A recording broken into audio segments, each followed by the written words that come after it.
Good evening, everyone, and welcome to the Monday, April 27th, 2026 meeting of the City of Sacramento Ethics Commission.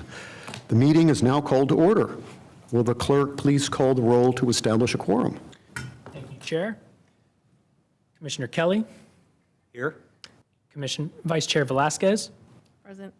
Commissioner Tao is absent. Commissioner Emery. Here. And Chair LaFaso. Here. Thank you. We have quorum. Excellent. Thank you. I would like to remind members of the public in chambers that if you'd like to speak on an agenda item, please turn in a speaker slip before the item begins, and the speaker slips are just outside the door on the table. After an item is called, we will no longer accept speaker slips, and you will have 2 minutes to speak once you are called upon. And we will now proceed with today's agenda with the Pledge of Allegiance. Commissioner Emery. And land acknowledgement. Yes, thank you. So thank you for standing, and do we do the pledge first or the land acknowledgement first? Land acknowledgement first. Okay.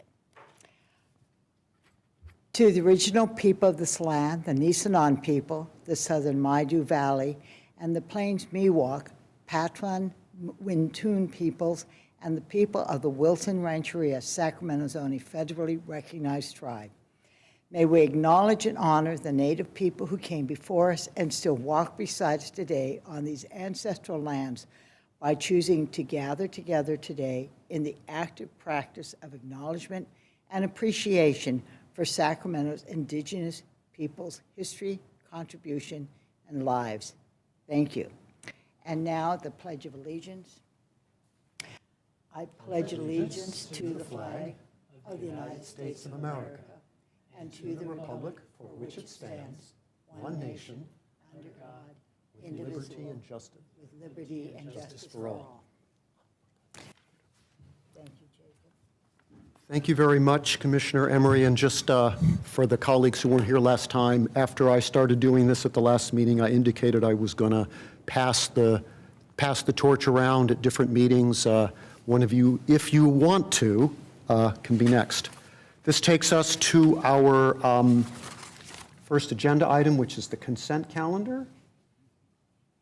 Are there any speaker slips on this item, Mr. Breedbury? Thank you, Chair. I have no speaker slips. Thank you. Are there any commissioner comments or questions on the consent calendar?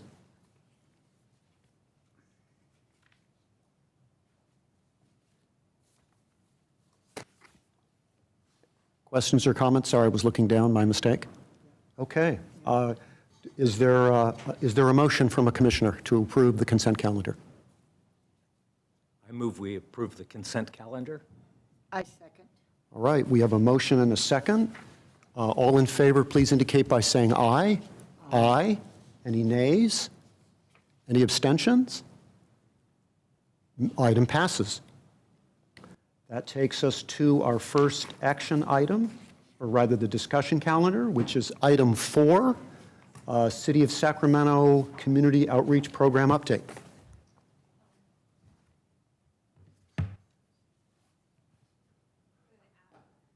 Good afternoon, Commissioners. My name is Mindy Cuppy, your City Clerk.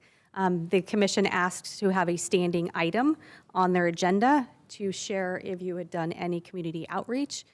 So this is, you have the floor. Thank you. Are there any speaker slips on this item? I have no public comment on this item, Chair. Excellent. Thank you very much. Any question or comments? It looks like you're ready to go, Commissioner Emery. Well, thank you for bringing more of the postcards. It's very helpful. And no, I've been a little behind myself on this one lately, so I'm going to start. Now that the weather's getting nice again, I'll start getting all that energy to go in.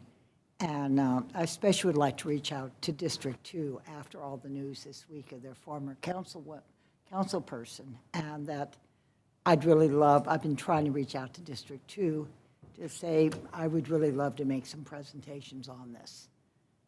There are quite a few neighborhood associations, so. Thank you. Yeah, so. Any other commissioner comments or questions? Okay, hearing none. My only final comment is I have sensed this process ebbs and flows, and sometimes it flows when we do a little of our own outreach about our outreach, and I've been a little remiss too. So spring is coming and some other things are getting out of my way. So unless there are any final commissioner comments or questions, I believe we will move to item 5, History of the Fair Political Practices Commission Contract for Administration, Implementation, and Enforcement of the Sacramento City Code, et cetera, et cetera. Good evening. I'm Mindy Cuppy, Sacramento City Clerk. The item before you is an informational item on the history of the city's contract with the Fair Political Practices Commission, the FPPC, as requested by the Commission. The staff report has a lot of history in it, but I'll provide a high-level summary. So the city entered into a contract with the FPPC in April 2018. During the term of the contract, the FPPC created a website linking to the city's campaign finance rules, appeared before the Ethics Commission once, and in April 2020 completed audits of 7 candidate committees from the June 2018 election. During the term of the contract, the FPPC reported hours worked totaling approximately $40,000, and the city paid the FPPC $110,000. In August 2019, this commission received a staff report to review the agreement with the FPPC. So the powers and duties of the Ethics Commission includes the following. Every 2 years, review any contract the city has with the Fair Political Practices Commission for the purpose of reporting to the council on the contract's efficacy. The commission may also make recommendations regarding renewal of the contract. In August 2020, the commission received a staff report regarding the results of that June 2018 election audit, which was for 7 candidates. The FPPC's report stated that the filers, in our opinion, have substantially complied with the disclosure and record-keeping provisions of the Political Reform Act related to rules and regulations of the FPPC Commission and the City of Sacramento Campaign Finance Ordinance. So based on these details, their approximate cost per audit was $15,000. City attorney staff attempted to negotiate a contract with the FPPC, but was unsuccessful. That floor remained $55,000 a year. City attorney and city clerk staff analyzed the contract and determined that the efficacy did not support the taxpayer expense, and that contract expired in December 2019. So that concludes my report. I'm available for questions. Thank you. Before we take any commissioner comments or questions, Mr. Breedberg, do we have any speaker slips? Thank you, Chair. No public comment on this item. Excellent. Thank you. Mr. Kelly. I have a few things to say. Let me just say, first of all, I don't have any particular agenda and I don't have any particular solution, but I would like to start the conversation because I think we should come up with some kind of a solution, whatever that may be. This is, again, sort of fundamental fairness and ensuring transparency, that everybody plays by the rules. So the city council members running for re-election, people running against them, everybody plays by the same rules. In an audit, and again, I'm not an auditor, I have no background in auditing, but I do know that small jurisdictions, for example, do a very simple thing where they simply take the lobbyist employer reports, the lobbyist reports, and major donor reports, and they match them up with the recipient candidate committees and the public officials and candidates' disclosure statement of economic interest, because one side is giving gifts and making contributions and the other side is receiving gifts and contributions, and they should match. The curious thing is they don't always match, and that's when a letter goes out, something is done. So kind of in my experience, I know that not everybody follows the rules. We're assuming everybody does, but I do think that as a commission, we need to ensure that people know that we're enforcing, the law is being enforced in some fashion. I'm not sure what would happen if an audit turns up a violation, because we have this notion that the commission does not prosecute matters. But I assume in some fashion, whether either the city attorney would bring a matter forward or in the name of the clerk or the city council, some fashion, if an audit turned up some wrongdoing, a complaint would be generated and come before this commission. The original enabling legislation that I think was Dr. Pan passed with the state legislature to authorize the city and the FPPC to engage in a contract contemplated this contract. And I don't know for a fact, I have heard through it's just hearsay, that the FPPC had a hand in creating this notion that there would be a contract. I think in some fashion, they saw this as a benefit. But written in, as the city clerk mentioned, is this notion that we review the contract every 2 years. And I think even if there's an absence of a contract, we really have a duty to, again, either review it, and it may be that we need to amend an ordinance and do something different. But I do think we need to do something. And in that regard, I want to go back a little bit of history about the Political Reform Act. And I say that because I'm in my 70s. The Political Reform Act was passed in 1974, and it was the first election that I was eligible to vote in. I was 19 years old. So it's a long time ago. It's a long time before most people in this room. And Bob Stern, who wrote that, he did the drafting it was a Jerry Brown initiative, has admitted over the years that there were a number of errors that they made in drafting the state's Political Reform Act, one of which is the auditing function. And in that regard, they thought it would be great to nest auditing with the Franchise Tax Board, because the Franchise Tax Board had a whole lot of auditors. They could do a great job, what have you. It turned out to be kind of a debacle because it doesn't raise tax revenues, so every time there's a budget cut, it's the first thing that gets shed. Secondly, if you're an auditor on FPPC matters, it's not a career ladder to something higher. So it's kind of an afterthought. It hasn't worked well. The FPPC is not happy with that. They have for many years run bills to try and get the audit function moved to within the FPPC. Their only statutory function that was permitted up until this year is that they audit members of the State Board of Equalization and the state controller, and that's because the Franchise Tax Board consists of a member of the State Board of Equalization, the state controller, and the Department of Finance.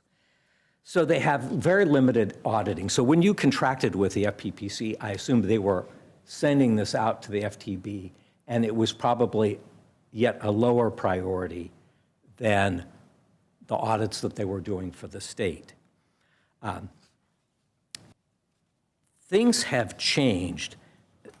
There was a bill last year that took effect, I assume this year, AB 359, which got rid of the old statutory authorization for the FPPC to specifically contract with Sacramento, San Bernardino, and there may be some others, and replaced it with a generic authorization.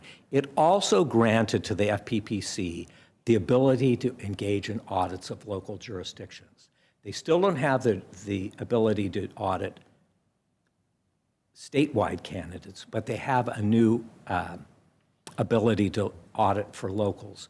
And that's part of me is wondering whether things have changed, and I don't know. It's something to maybe look at and consider. And so kind of my final thoughts, and again, I really would love feedback, and I hope people think about this and think of other possibilities. But to me, it seems like either we consider contracting with the FPPC and see if they can give us a better deal, because it sounds like a pretty raw deal, what we had before. My other thought is, what about the city auditor? $100,000 is a lot and could fund probably, what, a half a position, even allowing for benefits and things. Would the city auditor be interested? It may or may not take an ordinance change to provide that authorization. But I just, again, thinking outside the box, we need to do something, and that's just one of my thoughts. My other thought is to invite someone from the FPPC, since they are local, to maybe come and talk to the commission. I know they have a lot of free services available on their website. Obviously, auditing is not one of them, but I just think that we need to ponder this and do something proactive rather than sitting here passively and saying that our contract is expired and throw up our hands and we don't do anything. Anyhow, those are my thoughts. Love to hear feedback and what other commissioners think. Thank you very much, Commissioner Kelly. I have one quick follow-up question of you before I ask if another commissioner wants to question or comment. You made reference to some enabling legislation authored by then, I assume, Assembly Member Richard Pan. Are you able to tell me if that legislation was Sacramento specific or it was applicable to local jurisdictions in general? So the original legislation in 2017 was SB 2067, so I guess it was Senator Pan then? I don't know. And that has been repealed by the more recent AB 359 in 2025. Interesting. Okay, I appreciate that. Are there any other, Commissioner Chair, Emery? can I say that? Oh, yes, of course. The original legislation was Sacramento-specific, and that was extended to all jurisdictions.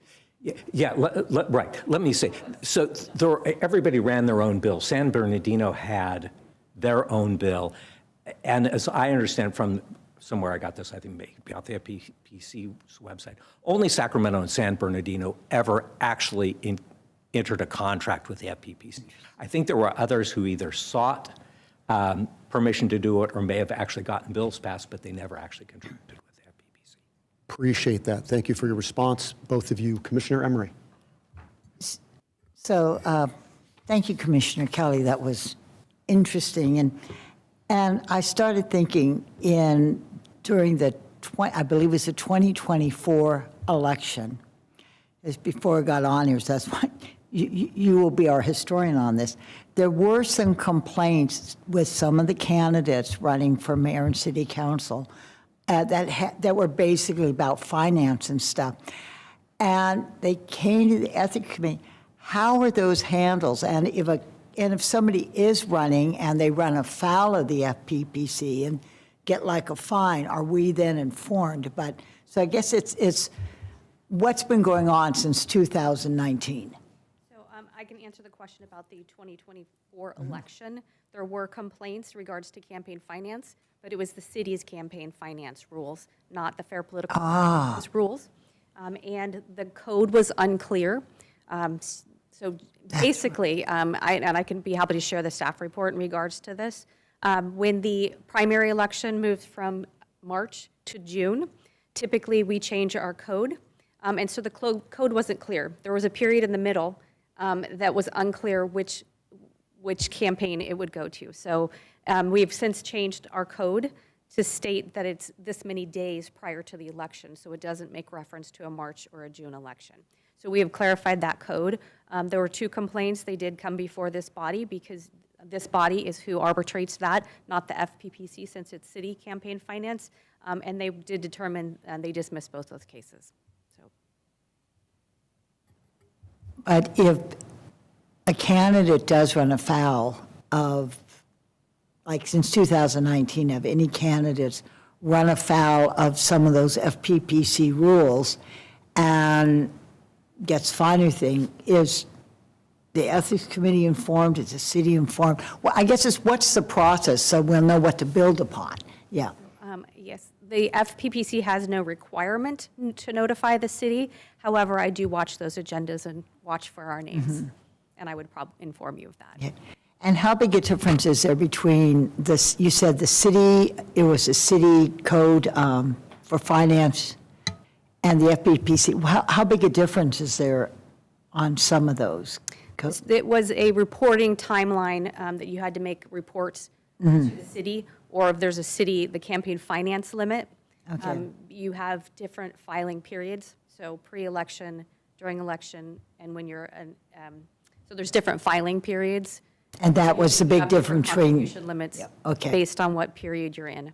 Okay, so the because I keep thinking, are these like overlapping each other at all? Could it be possible to use that city one to FPPC? So I'll let other people ask. Different bodies of law. If I may. Please. Gary Lenz, I just, Commissioner Emmer, I would just throw in, because what you just mentioned about any overlapping, there is the potential, though, for, say, for instance, someone to file a complaint alleging both, say, well, just campaign finance in general, but FPPC violations and also city violations might come into a complaint, which might end up coming before this body in regards to the alleged city violations and also being referred to FPPC. But obviously, that's would be a hit or miss situation. That would be a situation where it'd be occasional one-offs. It wouldn't be a consistent vetting every situation, which I think is the ultimate issue here right now. Appreciate that, Mr. Lindsay. Vice Chair Velasquez. I'm going to be the spokesperson for not understanding all this fancy verbiage. So if there's somebody out there in the universe that's listening, starting with what is a floor? The floor payment, in the contract that we had with the FPPC, we pay $55,000 if they work 1 hour or they work up to that many hours. So they provided us That's a baseline. the baseline. They're getting it regardless.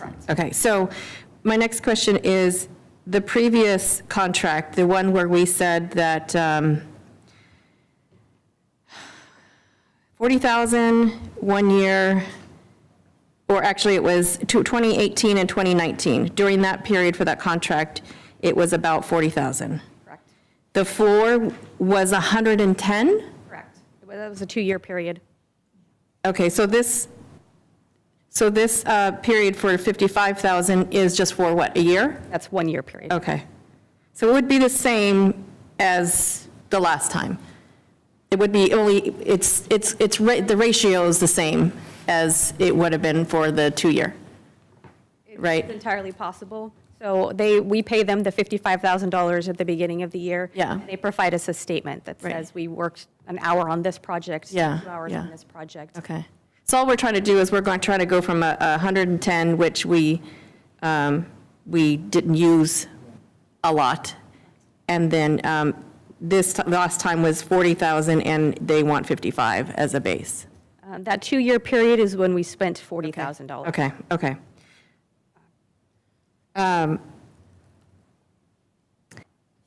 website that was made, was this on their website or our website? It was on their website, and they linked to our website. Do we know how much traffic we got for that website? I don't have that information.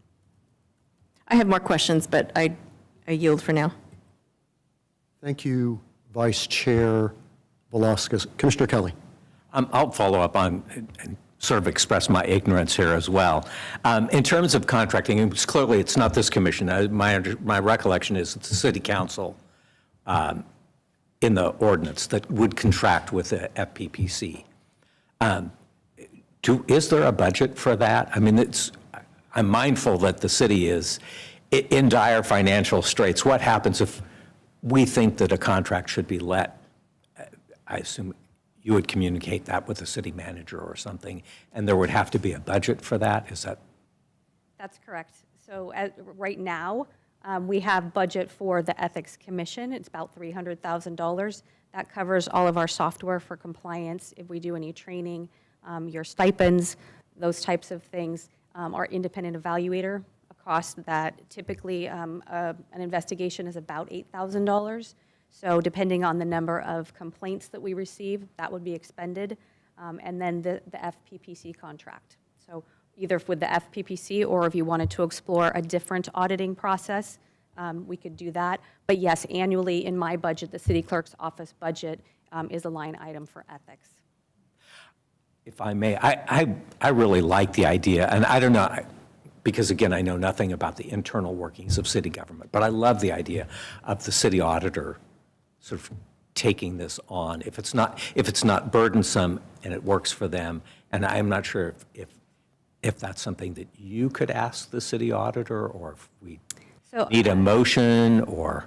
So that would go to the, you would make a recommendation, this body would make a recommendation. I might encourage you to, I have an ad hoc, come up with some ideas. I'd like your creative ideas. Are there other vendors out there other than the FPPC? I have spoken to our independent evaluator, and that's something they could do for us.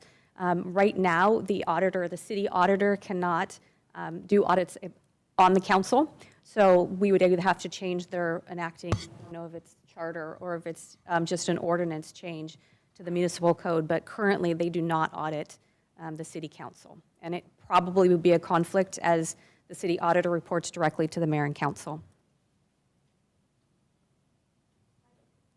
Is that, okay, slow down a second. So are you done, Commissioner Kelly?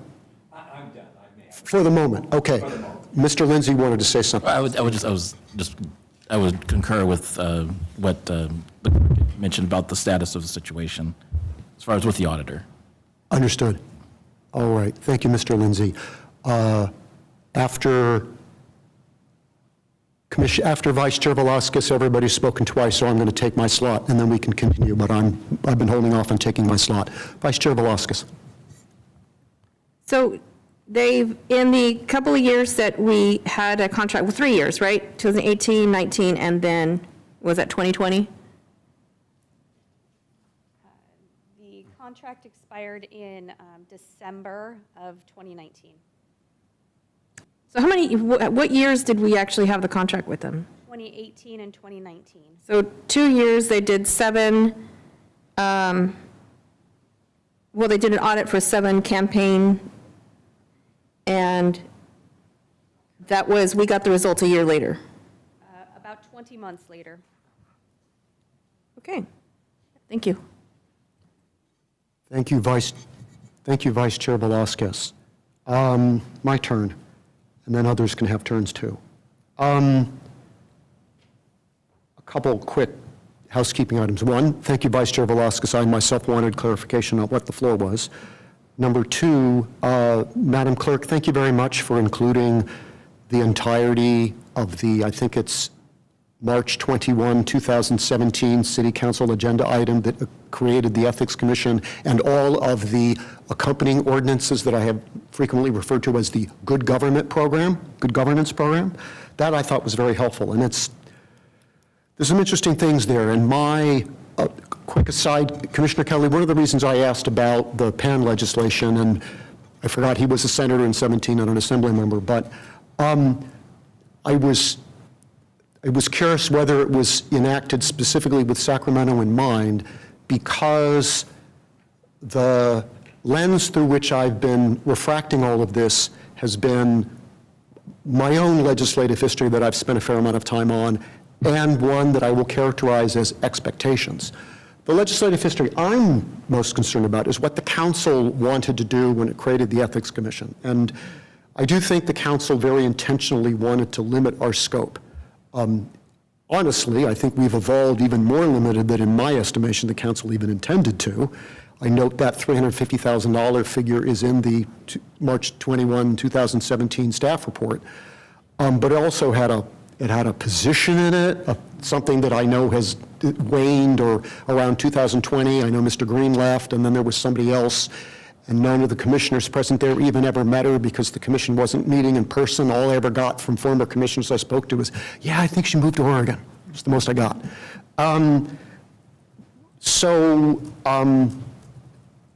I think when I appeared before the audit committee a year ago, and by the way, there are only 2 members of the city council who were on the city council when the Ethics Commission was created 9 years ago. They are Mr. Garrett and Mr. Jennings. And when I appeared before the audit committee a year ago, one council member said, you know, we really went through what we wanted to do, and that's what we wanted to do, and we knew what we wanted to do. And I've never followed up with that council member to say, are you sure it turned out exactly how you anticipated, and are you sure you don't want to do what's in essence an after-action report and say what happened 10 years later and it completely fulfill your expectations? Because I read all those documents in a way that the council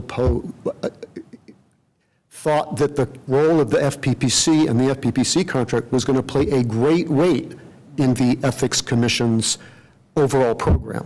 So the absence of it, for whatever reasons, legitimate or not, and I will say, sometime when I first got here, I delved into the 2019 meeting it was, where I think this was last discussed. I even discussed it with former Commissioner Underwood about a year and a half ago.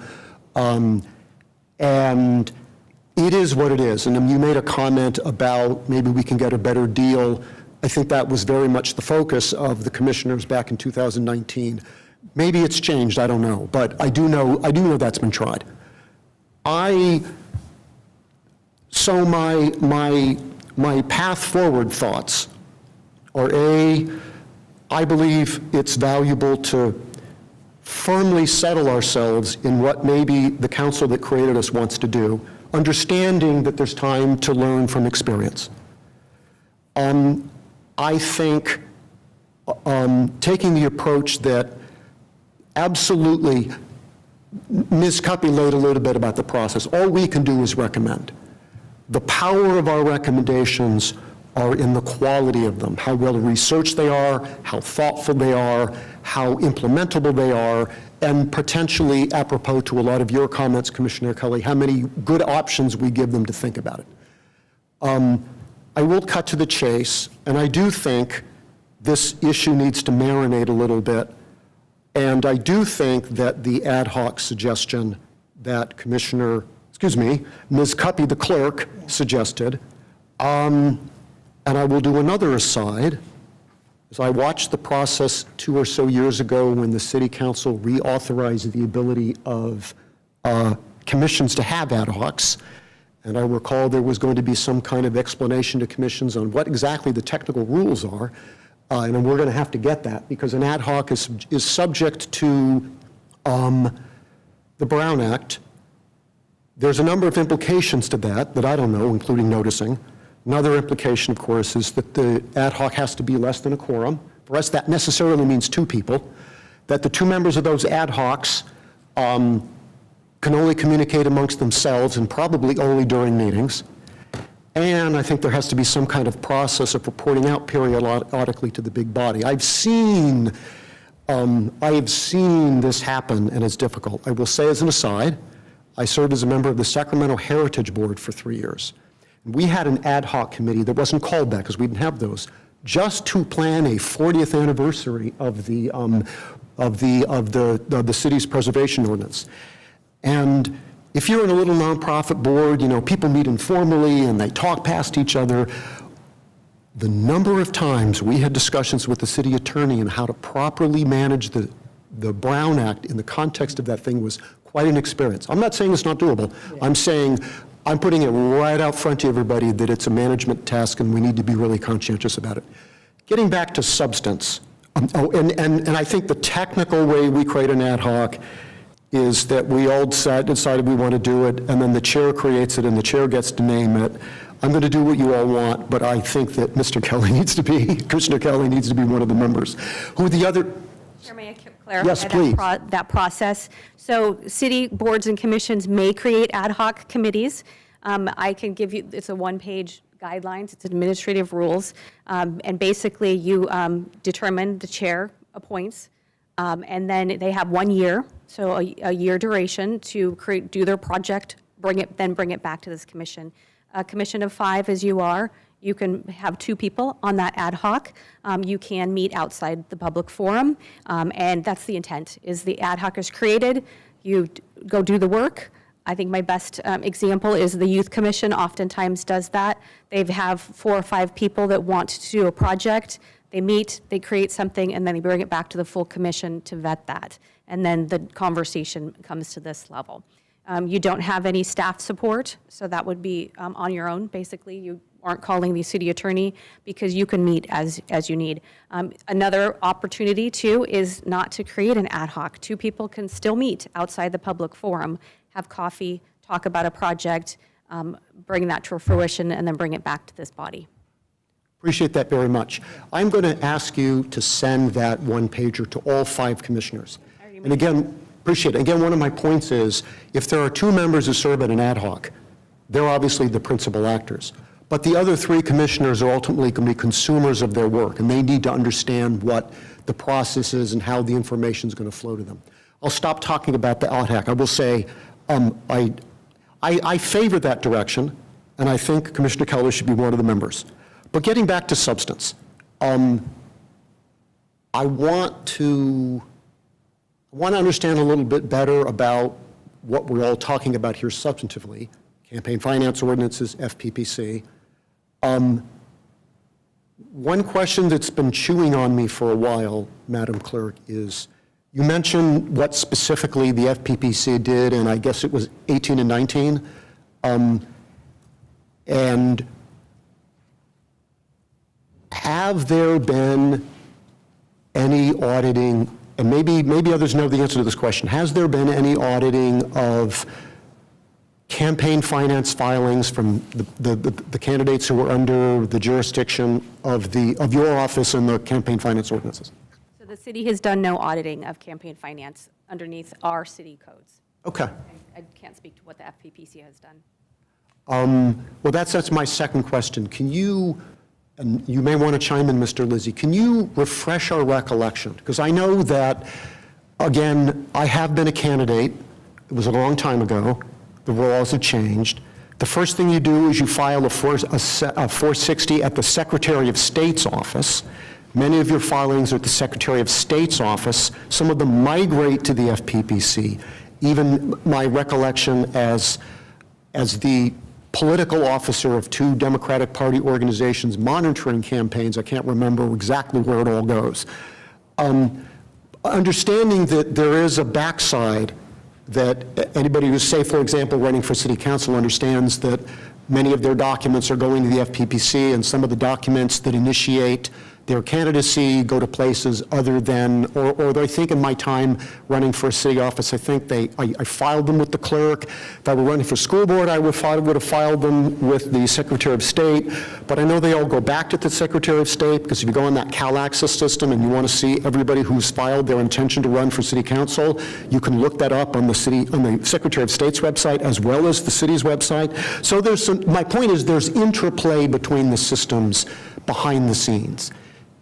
To the best of your ability, can you draw us a picture as to how these elements interact? Absolutely. So I'm going to speak to you as a candidate for local office. If you are going to raise funds, so you file a form to say, I want to run for office. So basically, we get that gets filed.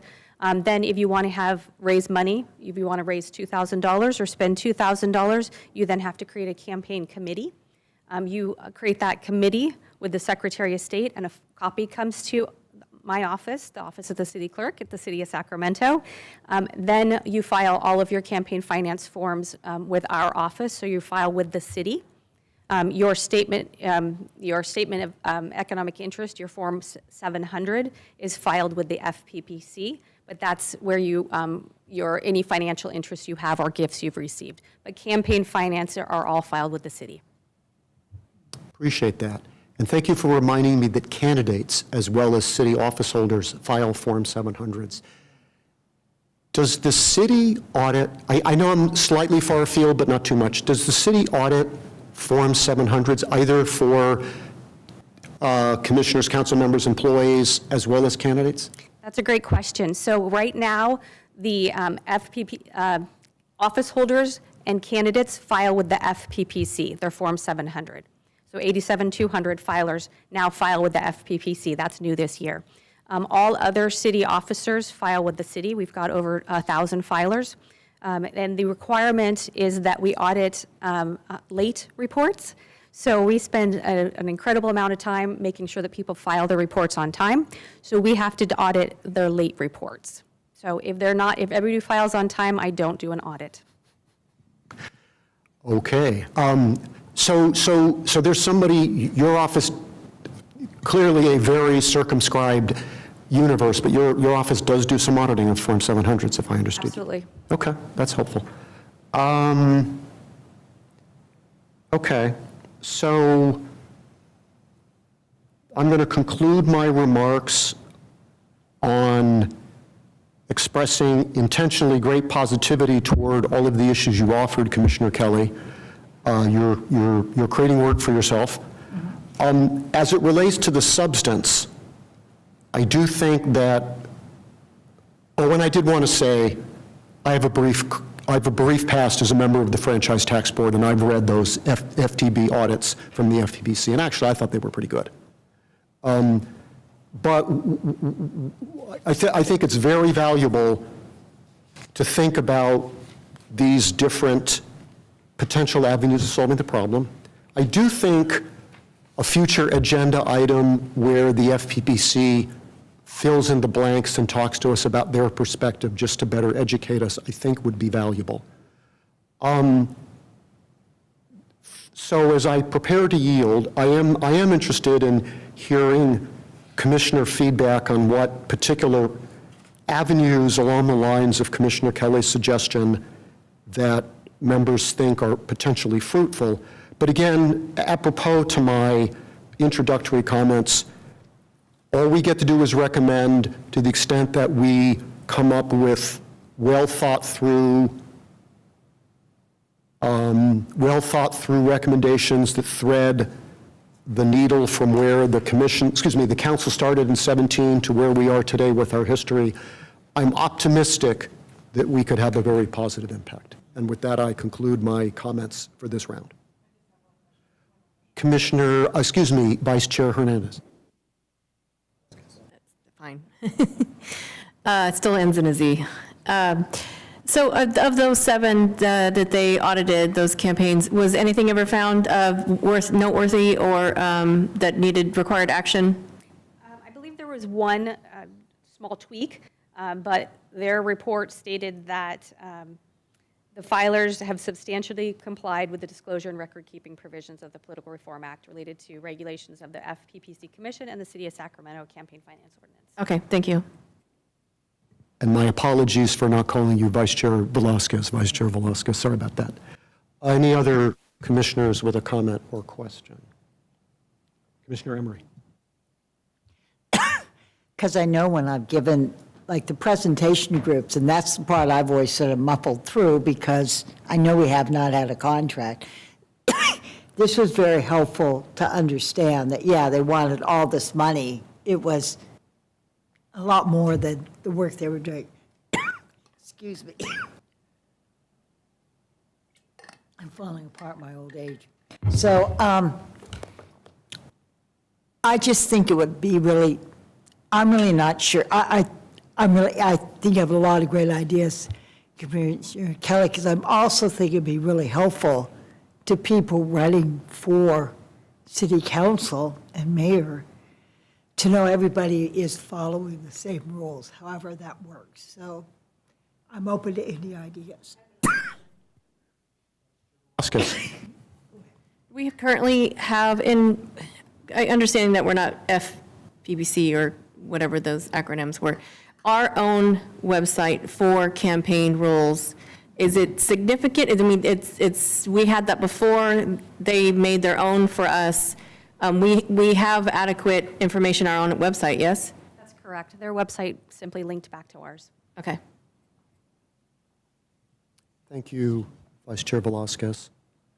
One more quick round on this interaction between us and the state.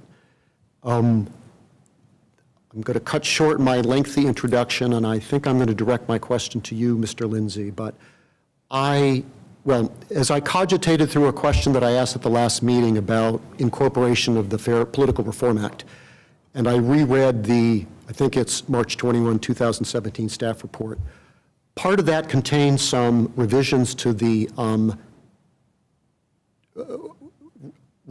campaign fine ordinances that, at least in the cover memo, were characterized as aligning the campaign finance ordinance with with the Political Reform Act. I read that, although I wasn't able to see the language in the ordinance text itself to understand 100% what that meant, I interpreted that to mean that there's intentionally some alignment in terms of the specific requirements on city candidates governed by the city's campaign finance ordinances and whatever the requirements of the Political Reform Act is, at least the campaign finance parts of it. Do you have any comment on that? A very short comment. I'm not the lead on those issues as far as in the city attorney's office, but this is partial speculation. I would just guess that a lot of it would have to do with the city trying to avoid any situations where its ordinance might be challenged as preempted by state provisions. Appreciate that. Okay. Thank you. Could you repeat that again? I want to make Yes, so just a general, there's concept as far as conflicts in state law versus, say, local laws. I won't get into the whole thing about charter and general law, but the long story short is that depending on the situation, if there are conflicts between what the state is requiring of someone in a law on what, say, a local government is, that often you'd have a situation where under the doctrine of preemption, that the state law would prevail and, depending on the situation, effectively nullify or invalidate the local law. So a lot of times, local governments trying to be conscious of such things, especially if it's in a particular field or area that's already been regulated by the state, trying to not step on the state's toes and end up in a situation where the given ordinance is ultimately invalidated, say by a legal challenge, for instance. Say a council member, or say a candidate, for instance, saying that certain requirements in this situation by the city are too divergent from those of the state, that maybe the city is out of line as far as requiring it, essentially. Those are in layman terms. Again, appreciate that extended elaboration, Mr. Lindsay. So I don't know if there are some further comments or questions from commissioners. Commissioners willing, I think we have a direction, which is this ad hoc. You are nominated, Commissioner Kelly. I'm willing to be the other culprit and join you. My only primary hesitation is, I think, in anything we do, overloading an ad hoc with the lawyers, has a downside. So I favor the ad hoc, but the number one thing I want to do is leave space for other commissioners who might want to participate in this in greater detail with Commissioner Kelly and be the other member of the ad hoc. Vice Chair Velasquez. So I would have said it'd be great to look at other entities that could provide. That's fine. I don't think we need to renew a contract with FPPC. Is that what the ad hoc is about, that you guys are going to do that research? What is the ad hoc about? My opinion is, I think this is a good opportunity for distillation, and I appreciate that. My opinion is the ad hoc would be to explore avenues to incorporate auditing in the city's ethics compliance programs with options and details to be researched by the ad hoc committee. Okay, so I'm going to shoot that back to you. In layman's terms, are you saying that you want to create a proposal that you give to, I'm guessing, the city council, to have that included in our duties, or for that be included in somebody else's duties with the city? The first part of your distillation, I say, is right on. This question as to whose duty it is, one of the reasons I sounded I wanted my language to sound flexible, is because I don't want the ad hoc to be constrained on that. Again, one of my introductory comments was, I think there are a number of things that the City Council had strong feelings about regarding what it wanted to give to the Ethics Commission and what it didn't. My opinion is also that my highest level goal as an Ethics Commissioner is to improve the ethics climate in the City of Sacramento. So if that means persuading the City Council that there's a function that the city should do that's about ethics, but some other actor in the city should do it, I would opt for going that direction, either if A, it was the best answer, or B, it was that other entity were the only people the City Council wanted to entrust with the function.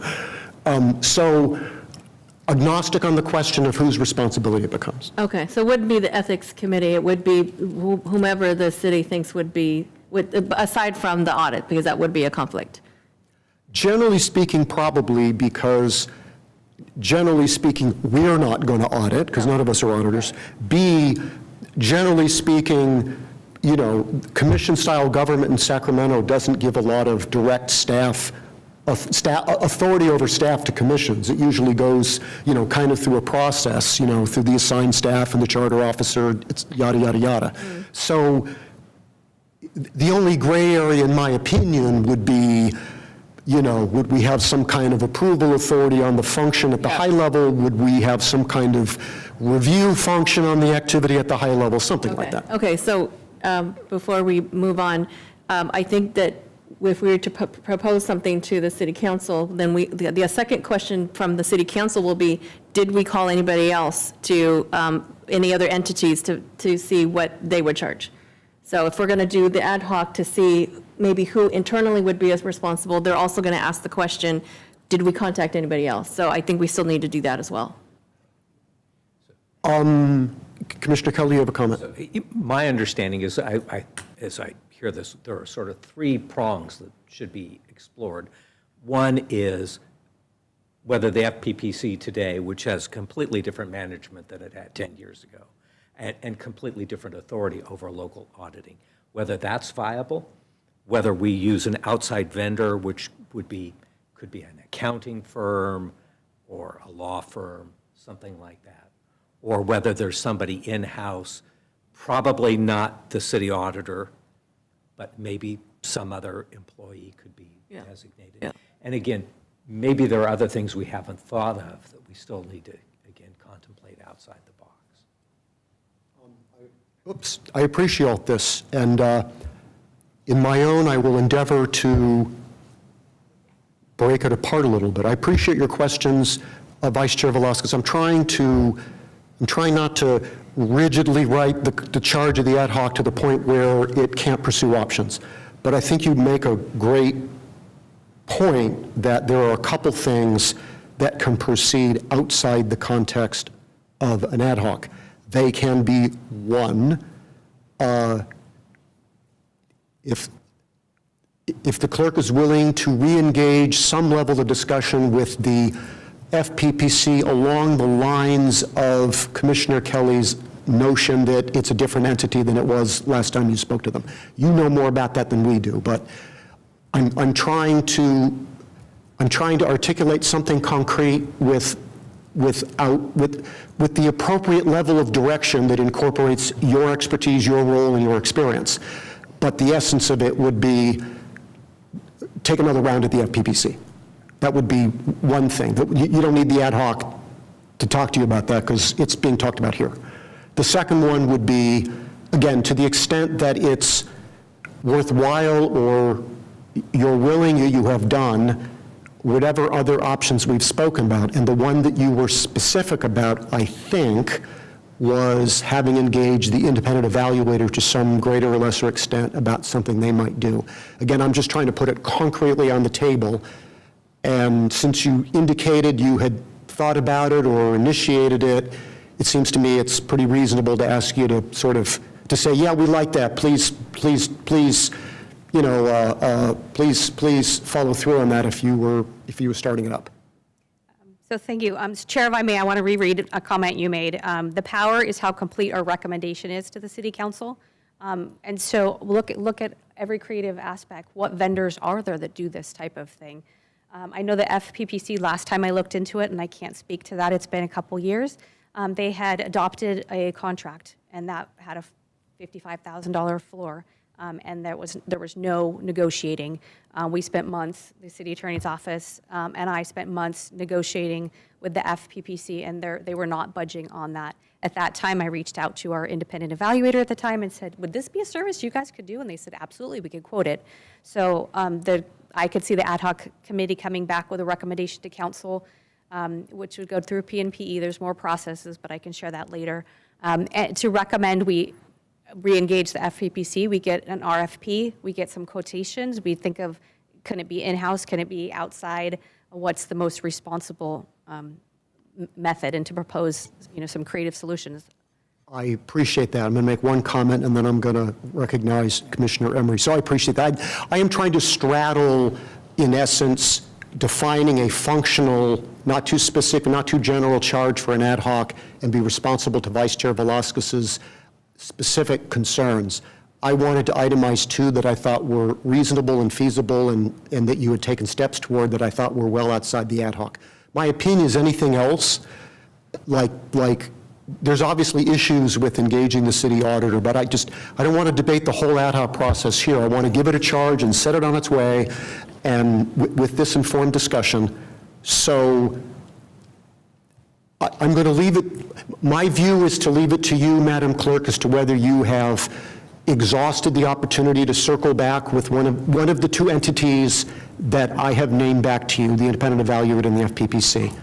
Any additional one that you want to specify to us that's in your feasibility opportunity zone, I hope that term makes sense, and then leave every other potential option to the ad hoc. My hope is an ad hoc reports back to the main body, and if that ad hoc in 3 months has been saying, we've been thinking about this and thinking about this and thinking about this, then they might bring back to this body and we can have some more precise questions, but better thought out with more homework, being more concrete to you in what we're asking you to do or asking you to advise us on. So that was a little bit long-winded, but can you satisfy at minimum my colleague, Vice Chair Velasquez, and take on whatever you think is doable relative to the FPPC and the independent evaluator, and then leave the rest to the ad hoc to come back to you after they've done their own research? If I can comment, the FPPC is dead, is what I'm getting from it. There is no more wiggle room, it's dead, right? That's my understanding. Yeah, they're out. I'm sorry, Commissioner. So just for clarity, Vice Chair Velasquez, we do not have to ask the FPPC one more time to do the ad hoc? Correct. Got it. Thank you. Commissioner Emery.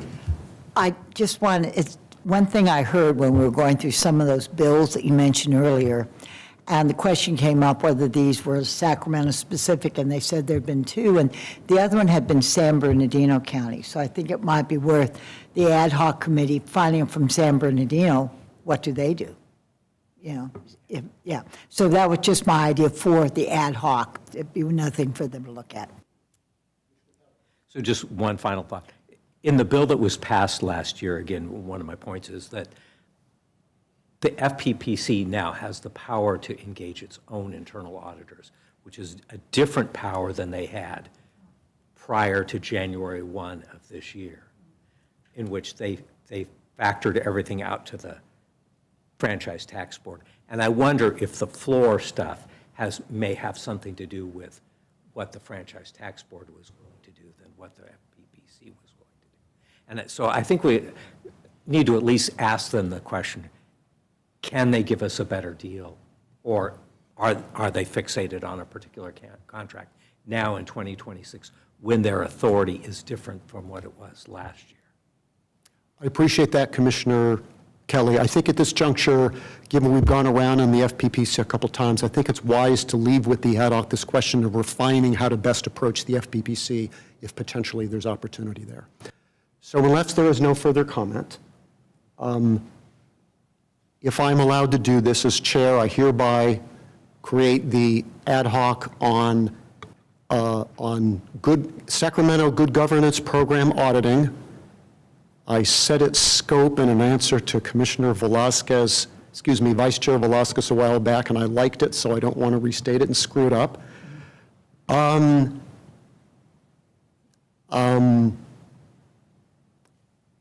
I hereby appoint Commissioner Kelly as one of the members of the ad hoc, and if there is no objection, and I hope there is, appoint myself the second member of the ad hoc. Is there objection? Darn it. Okay, appreciate that. Have I done all the things I need to do to create an ad hoc, Madam Clerk? You have. Okay. I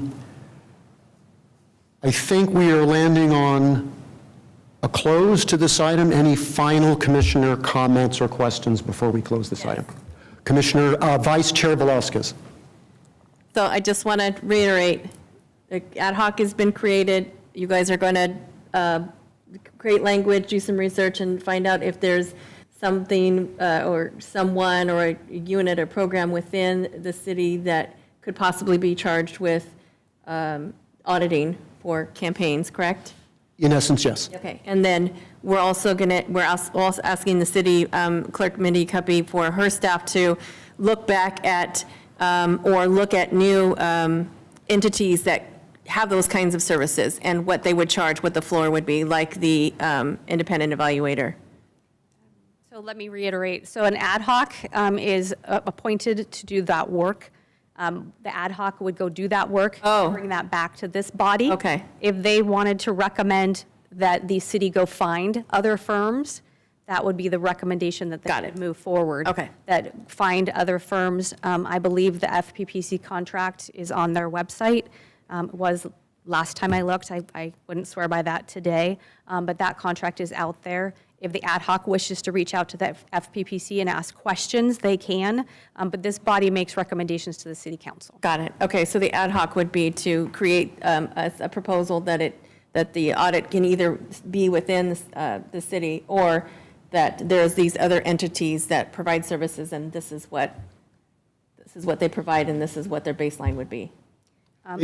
And the recommendation could be that we believe we should do audits, whether full audits, partial audits, random audits, whatever the ad hoc wants to bring back to this body. This body would then adopt it, forward it to the city council. The city council then could give me direction to do any one of those things. Got it. Okay. To do an RFP to find a vendor to do this. Okay, thank you.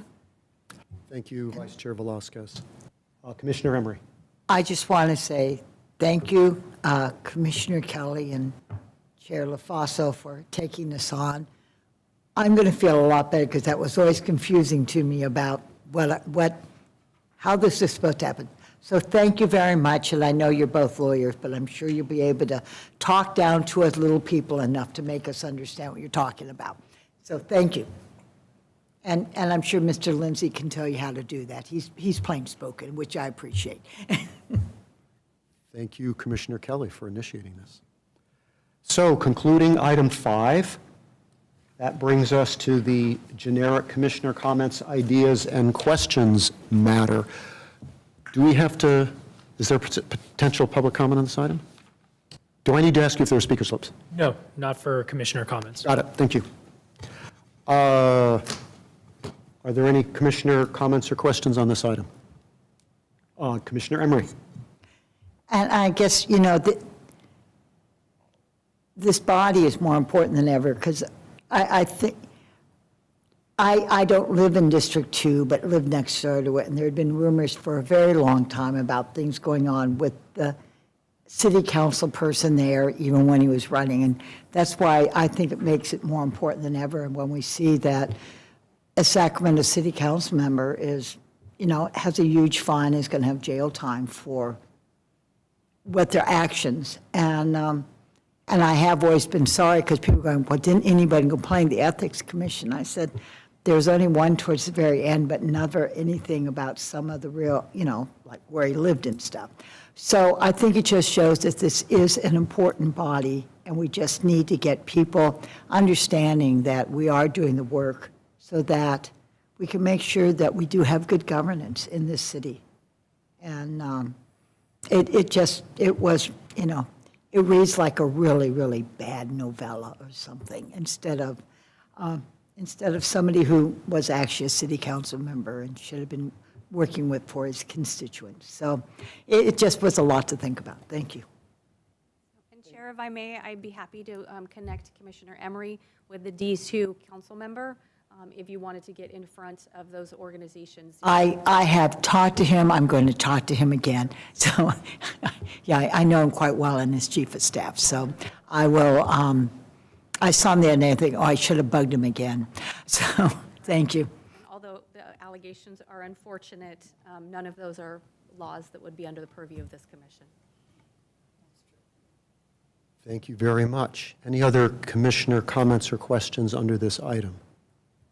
My only last one will be to offer a friendly reminder to my colleagues that your Form 700 is due on Thursday if you have not done it yet.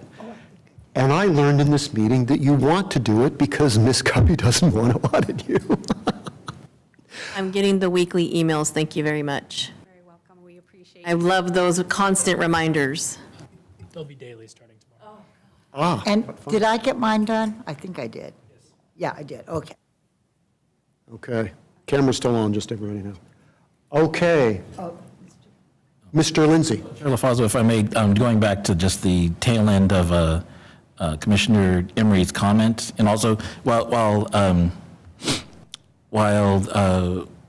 Clerk Cuppy is correct about, say, the violations that ended up being in question, that sort of thing, right? even if you have situations where it ultimately doesn't follow within the Ethics Commission, right? If somebody's trying to essentially blow the whistle on corruption, that kind of thing, if they do a complaint and there's still somewhere else, including criminally, to refer it, then we still have the process of if there's somewhere else to refer things, and it might be a situation where incidentally or just someone who's more comfortable doing it, mentioning first alleged wrongdoing to the Ethics Commission, and through the Ethics Commission, even if it's not something that the Ethics Commission would have in its own process to review, might through the clerk's office end up ultimately with those who have the authority to deal with a situation. So the reason I say that is that it goes to what you mentioned about outreach and people knowing about the Ethics Commission and that sort of thing. And, people might, just based off of, how they might feel about, say, the police or law enforcement or whoever, they might feel more comfortable, depending on the situation, having others that they initially want to complain to, even if it ultimately isn't that group that handles it, So I see that, people have concerns, even if the Ethics Commission isn't ultimately the one to handle it, this might be an avenue for situations to come to light one way or the other and end up where they need to be handled. I appreciate that perspective very much, Mr. Lynch. Just a quick follow-up question. Do I understand that I read somewhere that if some matter of the type you describe enters the Ethics Commission's intake process and it is appropriately something that would have gone to the city's whistleblower hotline, that it is diverted to that in that direction? Yes, that's correct. For instance, I don't have it right in front of me, but the provision you're referring to, it's to try to get it to, say it's the FPPC, law enforcement, it might be, say DA's office, whomever, whistleblowers, the auditor, that sort of thing. We've had things that have, for instance, in the past, and actually been heard matters here that started out with whistleblower that we figured out were actually complaints and would internally, for instance, referred to the Ethics Commission on occasion, not regularly, but it has happened before. For instance, certain whistleblower or auditor, where they're the first point of contact, ultimately ended up with the Ethics Commission. So, very helpful. Thank you very much. Indeed. So concluding this item, the last item is public comments, matters not on the agenda. Do we have any speaker slips, Mr. Bredberg? Thank you, Chair. I have no speaker slips for matters not on the agenda. Okay. Chair, I do have a quick staff comment before we adjourn. Oh, yes. Thank you. On your follow-up log is to have training from the independent evaluator on how they process a claim. I just wanted to get confirmation that is still something you're interested in. The cost is approximately $5,000 for the evaluator to make that presentation for you. I'm seeing nods.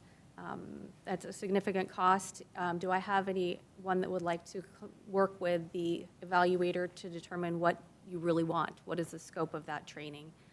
Do we just want him to, and we can't talk about that now, but I don't know if there's somebody interested in collaborating on what you'd like to cover, or if each of you would like to send me your thoughts on what you'd like to cover, I can share that with the evaluator so he does cover what we need. I think that's good. Well, I certainly think it makes sense for individual commissioners to communicate with you individually. If you wanted someone to take a little bit additional responsibility, I do recall that this started out as your request, Commissioner Emery, so I was going to nominate you. But if you don't want that exposure, really, that's okay. That's okay, because I do think the idea that everybody who has a thought, just send them directly to Ms. Cuppy is perfectly fine. Okay, we'll do that. Okay, thank you very much. So we've dispensed with public comments, matters not on the agenda, which means unless there's anything else to say or do, we are adjourned. Thank you.